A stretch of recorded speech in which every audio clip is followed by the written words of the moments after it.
So, all right, let's start off. Privacy is usually associated with negative scenarios or only used as necessary. Given the level of surveillance capitalism and the impact on our digital lives, it seems that it should actually be viewed even more negatively. And this does not seem to be the case, right? People object, but nothing happens. We joke about how our mobile phones are listening to us, and social media ads popping up based on our words and even our thoughts.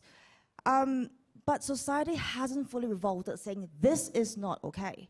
So how are enterprises actually getting away with it? Are we actually rationalizing the situation with resigned cynicism, or are we swayed by the propaganda that this is actually technological inevitability? Maybe you can hear from Guy and Josh. Yeah, sure. So, well, I guess, you touch on cynicism. I think the fact that people are being a bit cynic about it, like, we don't control our data, or this whole thing is messed up, we're pregnant, about to have a baby, we're being targeted with diaper ads and all that. So I think those things are actually positive in the sense that that kind of like bottom-up bubbling up is always like a prelude, in my opinion, to a revolution. Now, look, like the public is decentralized. It's like hard to get, it's hard to reach a threshold where like the majority of the people just rise up and do something. But I think those voices are like empowering us, like the people like in this panel, in this room, in everything that we're doing, to know that like we're on the right track. And I think it's really up to us to actually give the people, give the users the alternatives where they can come up and then say, then they can actually take action. I think right now the problem is that like all of these are like still being shaped up, still being in place.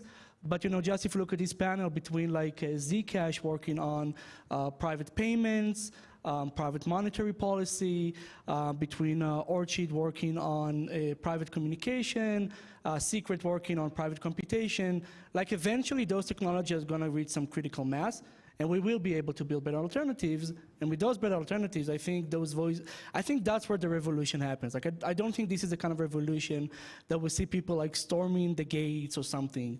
It's just a quieter revolution where there will be better alternatives. Yeah, because revolutions are bloody and ugly and take a long time, and people have to put a lot at risk. And so I think you're right. But fundamentally, I think it's just in a misalignment of incentives, right? So a few of them, one is like time and time preference. So as a user, I want to have immediate gratification. I think I saw in the paper this morning or something, on the web this morning, that's how old I am, where like Amazon is increasing its capability in terms of real-time deliveries to your front doorstep. We want that immediate gratification. We're willing to trade some long-term damage for time. So the companies may not have the same time preference. Social media sites, it's fine. They can accumulate data over a longer period of time in order to be able to use that data, so they swap you. So the incentives are messed up. And it kind of leads to a tragedy of the commons, right? So you as an individual are making a decision to make that trade, and then in aggregate, all of us are making decisions to make that trade. And then the social media companies or the Web 2 companies are able to aggregate all that data and use that back against the individual in order to try to manipulate behavior. And maybe the third is just that it compounds over time, right? So it's a misalignment of power. So as an individual, you have a power to make a certain decision in a certain period of time. But the company that's accumulating all of this data over a long period of time is accumulating power exponentially in their ability to kind of understand you and who you are as a, even kind of people groups, and groupings in order to try to construct behavior. So I don't think it's like propaganda necessarily or evil, it's capitalism. But then it's incumbent on people to create better options that better align the incentives. So you mentioned misalignment of power, and I think a lot of people outside of this room, especially general public, my mom and dad, your mom and dad, friends and everything, they are a little bit reliant on the government to help them, reclaim their power. However, it almost seems like the logic of surveillance capitalism is actually ingrained in many governments. Ahmed, you litigated the first criminal trial to challenge bulk metadata collection by the NSA under Section 215 of the Patriot Act. And Josh, I think you have personal experience in building something that the government ended up being very, very interested in, which led you to be on this side of privacy today. Are governments actually truly motivated to implement preventive measures against surveillance capitalism, given the overlapping objectives? Well, I want to find out what you were building, but we'll save that for later. But absolutely not. Governments are not motivated and have no incentive to stand against surveillance capitalism, irrespective of what your congressperson tells you. They will not use those terms. They will not say that they don't want data holders to hold our data. What they might want is separation of or breaking up some of the big tech companies into smaller companies, but none of, so far my review of literally everything that I've reviewed does not reveal that any government representative actually wants any of these entities to install or instill privacy protections, right? So the incentive is not there. But and as a result, you know, like part of, if we just step back for a second, right? Like it turns out that, and this kind of goes to what Josh was saying earlier, two of the greatest inventions of our time are the telephone and the internet, right? And they also happen to be two of the best surveillance devices, right? And so we would have to get rid of the internet entirely, right, to block the internet from our threat model of privacy and anti-surveillance. The cool thing about Web3, I think, and the cool thing about more generally just decentralization of blockchain, is that it changes the incentive structure, right? So as we chat and talk to each other, communicate, we leave behind digital traces with third parties. These third parties are big tech for the most part, right? And the problem is that big tech is incentivized by capitalism or surveillance capitalism to store, harvest, process, and buy and sell your data, right? What this ecosystem does is change that incentivization model from one where we basically prey on user data to one where we satisfy, where our incentives are aligned with something else. Now, does that necessarily mean that Web3 is inherently a private, a privacy-preserving ecosystem? Absolutely not. In fact, we are an incredibly transparent ecosystem by the very nature of what a blockchain is, right? But all that means is that we have to try harder and to protect privacy, right? And the few groups that are part of the UPA are groups that are doing that. And just stop talking now because Josh is giving me a look. I'm not looking at you up. He does his I'm thing, like, it's a there is a side eye. lot to unpack there. It's a side eye. There's no, by the way, little secret, I'm actually blind in my right eye, so I can't give you side eye. That's not true. There's nowhere. It There's is no true. way to verify that without revealing his Without medical revealing history, secrets. which would be a violation of his privacy rights. We're not going to do that. Yeah. So, Sorry, that was. no, That's that was really good. Come up with, yeah. But, like, I'm totally more optimistic than you are. Okay. And I think, like, there's the whole Web3 thing, there's the government thing. I'll hit on the government thing. You had asked about some stuff that was built. The truth of it is, like, a long time ago, like 20 years ago, again, disclosing some private information about my age, I managed a program in the Middle East. We built a reconnaissance system for a government in the Middle East, largely using satellite data, but a number of sensors, and they were tracking facilities and assets of potential targets and potential foes in the Gulf. So that tools or that tooling that we built aggregated all this data, both data and metadata. So you take a picture, you can tell what's on the ground, based on the shape of the airplane, what kind of airplane it is, based on other assets that are around that airplane, what might be going on, and all that kind of stuff. So, and then you're doing some predictive analysis on what that country might be intending to do. So fast forward about 10 years from then, the architect on that project, he and I got together, and he was the brains of the whole thing, but we started aggregating data that we could get off the internet. So we pulled together, at that time it was about 26 different sites. We effectively surveilled about 30 million Americans. We put together very detailed profiles on people. The intent was initially, it's just marketing, right? So, and initially it was like people that travel. So people that travel, they take their pictures, they put stuff up on the internet. We can kind of tell what they're doing in the pictures, all the metadata associated with it, whether they're wealthy, whether they're not wealthy, what kind of travel they like.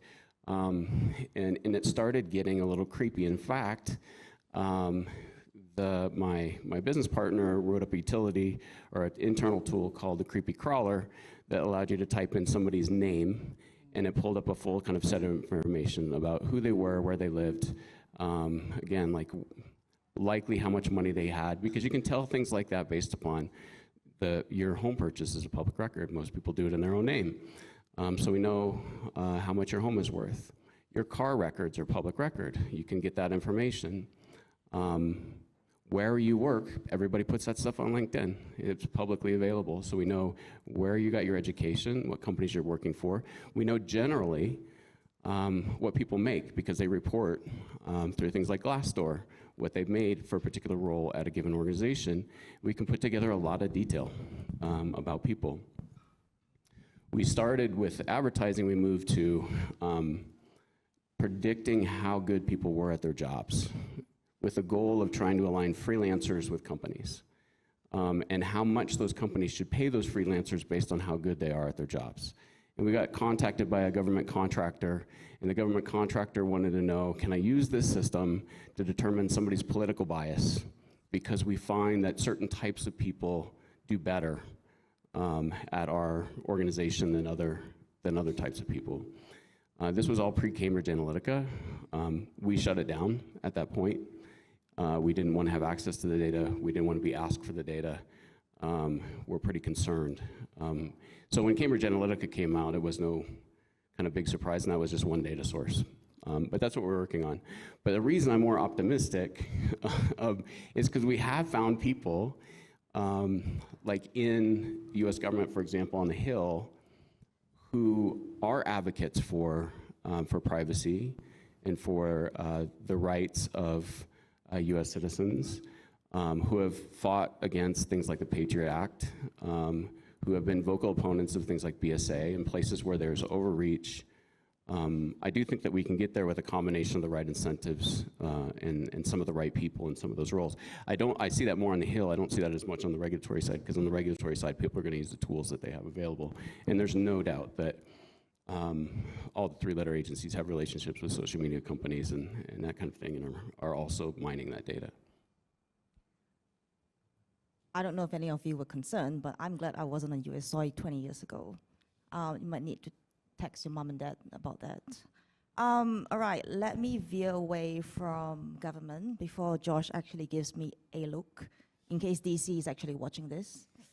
Let's talk about Google, our favorite topic, right? Back then it was lauded for its technological prowess and for being extremely innovative. I remember being excited about Google. When somebody said to me, Google it, I said, what is that? What was I using then? Yahoo? I can't even remember. But we all should be aware that it actually largely pioneered surveillance capitalism.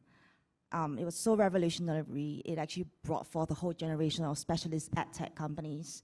I should know, I think it was one of the first unicorns companies in French tech, was actually Criteo, which is an ad tech, huge ad tech company. Today it is deemed as a big bad tech company, as we actually realize how bad the situation is. And I think it is the worst that it has ever been. So Travis, you moved from Web 2 and, using all our data and, loving it, to Web 3. Has surveillance capitalism actually reached saturation point? Or will the advent of Web 3 companies innovate it further, causing even more danger to us as a society? Yeah, I think we're not there yet. Obviously, Google is a juggernaut, spinning off tons of cash, and it's not even clear what a lot of the employees do there. But they try new stuff, they're trying to innovate, and they have this massive cash cow that they've developed over time. You know, when I was working on the QuickBooks brand, we were using, I did a lot of work in ad tech and looking at ad tech technologies. We used a company called Kochava to do all of our mobile ad tracking. And so that's like you always want a kind of third party to arbitrate between the different places you're buying ads to tell you when a user purchases from you, you know, was that a Facebook ad they saw? Was that LinkedIn ad? Was it a Google ad? And, you know, it's, of course, tracking immense amounts of information about all these different users and pulling it into a central place, a third-party place where they're storing it on their servers. And I was there when Kochava announced their Exchange platform, which was their ad buying platform play, and it was shocking. Like, the executives at QuickBooks were scared. They were nervous. They had no idea why they were talking about blockchain. And you know, I think that they are still working on that, but they are first they're first this kind of tracking platform that is then trying to back their way into a Web3 ad network that's somewhat privacy preserving. I think there's other plays out there that have tried to dabble in that space, but I think it's going to be pretty hard to unseat the Web2 platforms. And I think it's gonna take more time. So I'm still hopeful that we can get away from the pieces of surveillance capitalism and the collection of data and then the AI modeling that goes on top of that, right, to do prediction over what your next action is going to be and then trying to modify that pathway. Google is really good at that. I've heard that they have a pre-search team, which sounds very sci-fi and scary. You know, when you sit down at that prompt, they have a reasonable chance of guessing what you're going to search before you even search it. And if you think about that, that is pretty scary. Guy, given what you did in your time at MIT and then Enigma and then now being founder of Secret Network, I think you have a lot to say about this. Yeah, so I mean, I'll actually start with a bit more optimistic view. I mean, it does go back to incentives, I think, and until I think a few years ago, there were not really big incentives for big corporations like Google and others to change the ways. I think that is slightly shifting, not enough. It's like baby steps, but like whether it's regulation, whether it's Web3, whether it's like all these privacy-enhancing technologies that were sci-fi until a decade ago, but are actually becoming realistic and practical in these days. Even companies like Google are putting a lot of research and then turning that into production effort into privacy-preserving technologies. So, and I do think this whole privacy-preserving, confidential computing, you know, whatever you want to call it, movement goes bigger than just Web3. It goes back to Web2, but I think Web3 just has let's say, we have the best chance and most likelihood to basically steer those big companies in the right direction, because without that, they're not incentivized to do it. But I do want to show a little bit more optimism on that front. With that said, like, I don't think we can wait around. Like, I think, look, big corporation at the end of the day, they need to take care of their shareholders. That's like their primary concern.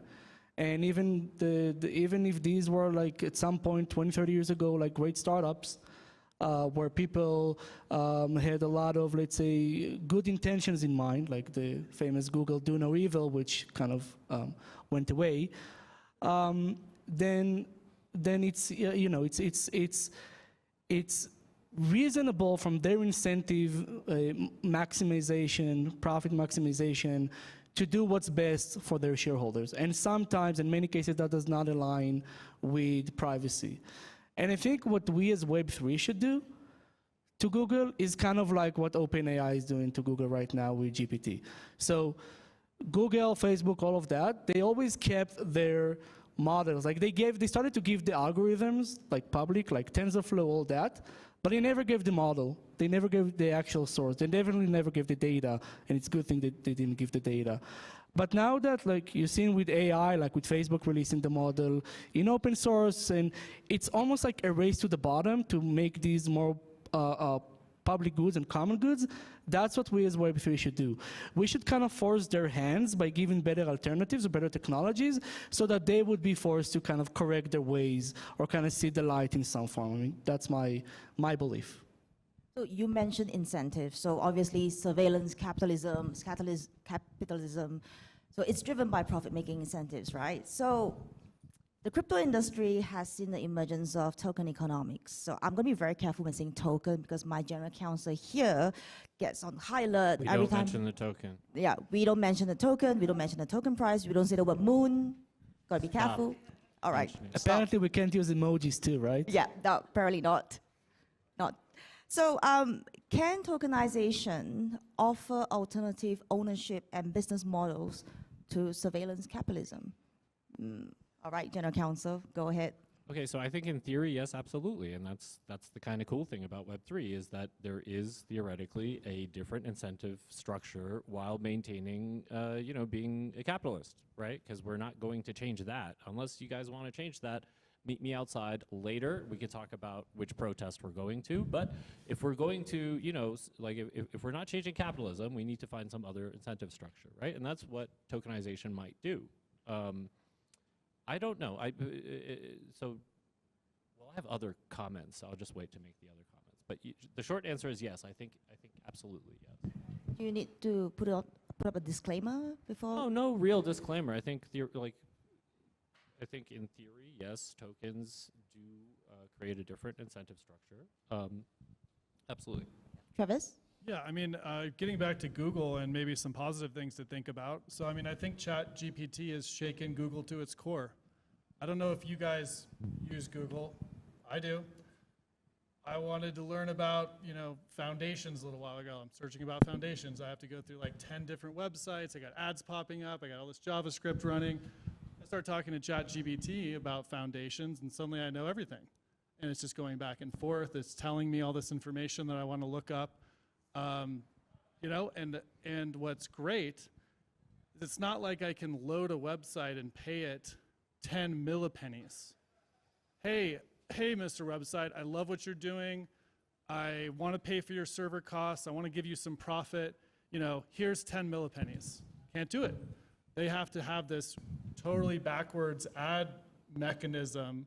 It's kind of like the internet was sort of built and then it got moved in this weird direction because the business models didn't work and you could only send people 25 cents and then the credit card company would charge you 25 cents. You can't send small payments.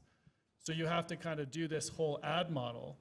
And I think that they're, looking at the positive side, not even from the Web3 space, these incumbents can be disrupted and there's going to be a lot of opportunity for us to come in with new business models and new ways of transaction. And I think that, really small payments could be our way out. Just shifting direction of this discussion a little bit, maybe touching back onto government and regulation. When we talk about surveillance capitalism, we must, of course, reference Shoshana Zuboff. She poses the question, will we be the masters of information or will we be its slaves?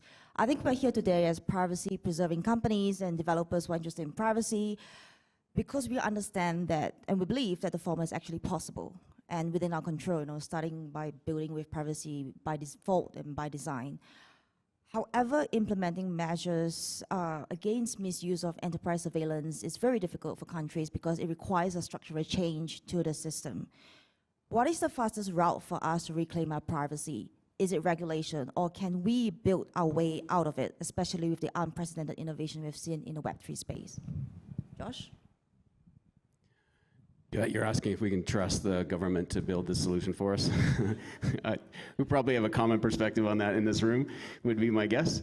So we've got to build it. The reality is that here's a scary thing about Web3, right? It actually has the potential to be worse than Web2 as it relates to privacy. Because at least with Web2, if I go to Amazon and I buy something, it's between me and Amazon. but it's not the whole world. Now, we put something on Web3, and it's for everybody to see for all time on a mutable database that can never be removed. So it's not even compatible with GDPR in the EU. So the regulations that are there, anytime a regulator is going to get involved, it's going to be like inherently brittle right out of the gate. There'll be a tendency towards overreach. It's really incumbent upon the builders here, the builders in this room, why I'm excited about things like UPA, to build the fundamentals into the core so that we do have privacy protections by default, and giving the user the consent, the power to be able to consent to disclosure of that information. But it's got to start here. It's got to start with you guys in this room. Guy, would you like to add on any comments? No point. Same perspective. Like, we should talk to regulators, we should try to educate them, but at the same time, we can't wait for regulators. Like, we have to build the future, and I guess hope they see the light. That's very benign. I guess my question was, what's the fastest route? So we're just saying it's a bit of a middle ground, and we need to find some sort of constructive solutions to, create and continue creating thriving businesses, and to also demonstrate that there are better solutions than blatant surveillance capitalism. But that's going to take a lot of time, doesn't it? Well, just to chime in, I think it's not just the fastest route, I think it's the only route. I don't think that depending on the government, and again, when I was talking about incentives, I'm only talking about the government. I mean, my whole life I've spent either as a human rights lawyer or a criminal defense lawyer or somebody involved with, the principle of due process, and then finally an academic, and I have never felt like I'm impacting the world as much as I do at a private company that happens to be in the Web3 space, believe it or not. And the reason that I've transitioned into this role is because I actually believe that we can effectuate change through technology. I don't for half a second believe that we can effectuate real change through regulation or through politics. And I'm not saying that because I'm a hater, I'm just saying that because I've been alive for, I don't know, X amount of years, less than this guy amount of years, but sufficient amount of years just to sort of, I think, be very legitimately, I wouldn't even, it's just everything I know is that the government does not move at all, right? But let's say they move very slowly, just to sort of, to be fair. So yeah, it's definitely going to be the fastest way to change and potentially the only way, I think, given the reality. So last question for the panels, we're running out of time. So to quote Shoshana again, she said, let's close doors, but let's make sure they are the right ones. So this is a question for everyone on the panel. What should we stop doing, and what should we start doing? That was a surprise question. They were not prepped for this. Sure, I can take that. I mean, as developers and builders, delete more stuff, don't store stuff. That's a simple one. And I think that the regulation one is tough. I'll defer that to lawyers here. But, and I think when we think of surveillance capitalism, remember it's a business model, and business models can be disrupted. They can be destroyed pretty quickly. I think it takes much more effort to close doors than to open them. So, and I'm a builder too, so I guess I don't have a good answer about what we should close. I think we should just continue to build, and I think things will change within a few years. Like, as long as we stay the course. Ahmed? Yeah, more privacy by default, less surveillance capitalism, and that is a legally compliant answer. Like, we should stop being so defeatist. Like, I said it on some other kind of panel where we were talking about, like, why does nobody care about privacy, and it's total bunk. People do, like, in the economics are changing. You see, like, Apple's campaigns and really, because they have a different economic model, right? They have a different incentive structure. They want you to buy little power adapters for every phone. So they can make money off of that. They don't have to make money off your data. So, like, build different incentive structures. If you really care about this, I think that's what it's going to take to do. Those are the doors. The other thing is just keep the doors open. So it's important that we have conversations with regulators and policymakers so that they don't make rash, bad decisions. Shut the doors that are impossible then to open, so we don't have situations like BSA or things like that where it's like impossible to get that thing switched. Because once a regulation is in place, it's really, really difficult to change course. So we need to keep those doors open, keep minds open while we're building faster than the regulators can move. So I'm a bit kinder than Michelle. I'm not going to start any fight here. However, I'm not a panelist, but I do want to say that I see privacy as a movement that we all should do collectively. It's a bit like the climate chaos, right? Like back in those days, we thought everything was great, you know, and then now, you know, everyone's coming together and just pushing the narrative, and things actually are starting to happen, but it's a bit too late. So I hope that with privacy, it's not going to take the same route, that we're going to start actually understanding, well, developers here, start building, you know, let's not leave a legacy of damage and remorse and, you know, sort of just like whinging about what we should have done earlier, like what we see in the climate chaos today. Yeah? Great. All right. I hope you have a bit of understanding of what surveillance capitalism is today in our digital lives, and it's not going to go away. So keep building and speak to anybody in UPA here, and they can get you started on actually making a difference. Thank you, everyone.